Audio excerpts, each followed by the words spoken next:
ეს ნამდვილად დააგეგმავდით ჩვენ შეწუხებას, მაგრამ მოხდა ისე, რომ ინფორმაცია, რომელიც ორშაბათს უნდა გავხდარიყო ცნობილი საზოგადოებისთვის ეს გაზონა და ამისთვის მე განსაკუთრებით ვუყვარ, რომ რესპუბლიკური პარტიის წევრები, ეროვნული კომიტეტის წევრები ბედიის საშუალებით შეიტყობენ ამ ამბავს, და პარტიის თავმჯდომარესთან ერთად ჩვენ ცოტა სხვა პროცესი გვქონდა დაგეგმილი.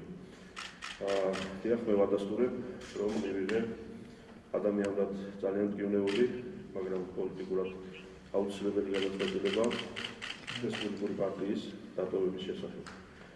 მე ვაგრძელებ აქტიურ პოლიტიკურ საქმიანობას ოპოზიციურ ველზე, მაგრამ ეს უკვე იქნება ცოტა სხვა ტიპის საქმიანობა და არა რესპუბლიკურ პარტიასთან ერთად საქმიანობა.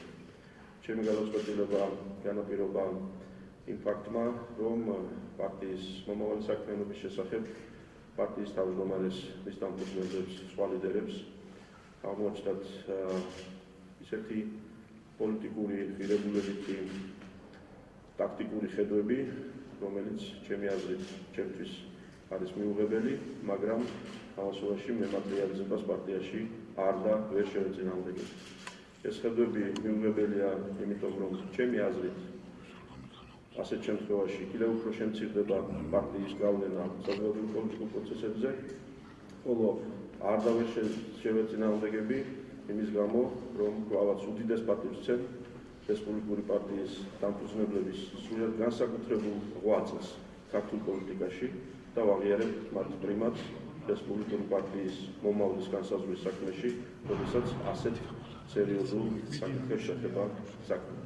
მე როგორც გითხარით, ვაგრძელებ ინდივიდუალურ რეჟიმში აქტიურ ოპოზიციურ პოლიტიკურ საქმიანობას. უახლოესი 2-3 წლის განმავლობაში მომექნება ინტენსიური დიალოგი ყველასთან, ვინც არ დაღლილა დამოუკიდებელი, თავისუფალი, ევროპული, დემოკრატიული საქართველოს მშენებლობის პრობლემებით.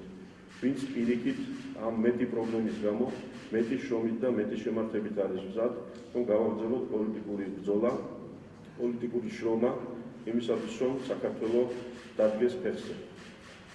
ფაქტია, რომ ჩვენს ქვეყანაში ევროპულ სახელმწიფოებრიობას და ევროპულ კეთილდღეობას ვერ მოიტანენ პოლიტიკურ პარტიებად წოდებული ვერც სახელმწიფოსთან შეზღუდული ბიუროკრატიული კონგლომერატები, ვერც საერთო პოლიტიკური ცოდვების გამო გაერთიანებული პოლიტიკური ჯგუფები და ვერც მომცრო პოლიტიკური სამეგობროები შესაბამისი მომცრო ელექტორატით.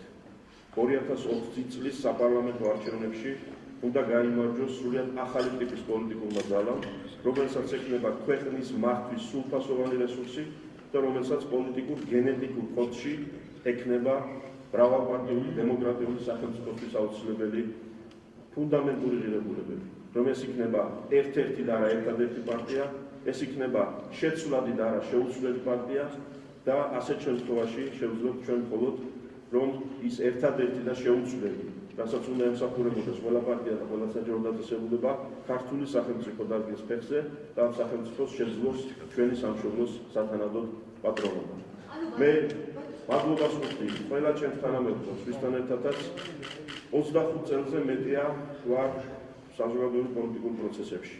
მე ამ პარტიაში ავიდგი ფეხი, მე პოლიტიკოსად მაქცია დავით ბერძენიშვილმა პერსონალურად და მე მას ვუხდი განსაკუთრებულ მადლობას და მე დარწმუნებული ვარ, რომ ახლა უკვე სხვადასხვა ფლანგიდან, მაგრამ ერთად გავაგრძელებთ ჩვენი ქვეყნის განვითარების და წინსვლის უზრუნველყოფისთვის იმ საქმეს, რასაც ერთად ვემსახურებოდით. ასევე ყველა რესპუბლიკელს მადლობას მოვახსენებ და ვისურვებ და მჯერა, რომ ამ რთულ ვითარებას პერიოდს ჩვენ ყველანი ღირსეულად გავუმგავდებით სათანადო პატივისცემით ერთმანეთის მიმართ და ჩვენს მიერ ნაკეთები ერთობლივი საქმის მიმართ.